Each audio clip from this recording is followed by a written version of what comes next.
week long, we've been sharing tips to kick off the new year right. And when it comes to New Year resolutions, something on most people's list, especially this year, is managing their money. All right, let's get some help here. Robach and I are not going to give you financial advice. We're going to bring in somebody who can help, though, to get those finances in check and be smarter about your spending. And who is that person? That's financial expert and New York Times bestselling author Nicole Lapin. Nicole, hello. It is good to have you here. Everybody's looking for step one, right? What's the first thing we need to do? The step one is admitting you have a problem. And we all have problems, TJ, especially money problems. The next thing to do is come up with a plan. You know, come February, a lot of folks are like, hey, Nicole, I'm so off budget. And the first thing I say is, did you even have a budget? So come up with a basic spending plan. And I like to break that down into the 3 E's. I love alliteration. It just makes it easier. So essentials, endgame, and extras, where 70% of your overall take-home pay goes to the essentials. So your food, your housing, your transportation. 15% goes to the endgame. So your savings, your retirement, your future self, the future Amy, the future TJ.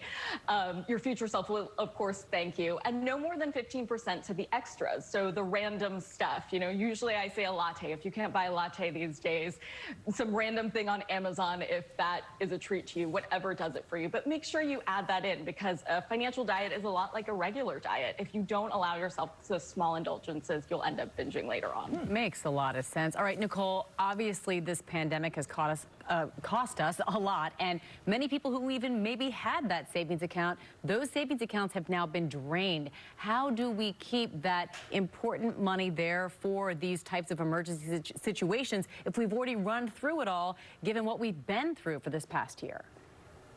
Totally, Amy, and you're not alone out there, because a lot of people feel that way, but setting everything up automatically so that you're safeguarding yourself against yourself makes it easier. So if you don't see it coming out of your paycheck, you're less likely to spend it, of course. So put a little amount. If you feel like you can't put a lot, just 50 bucks a month, and then ramp it up as you realize just how painless it is.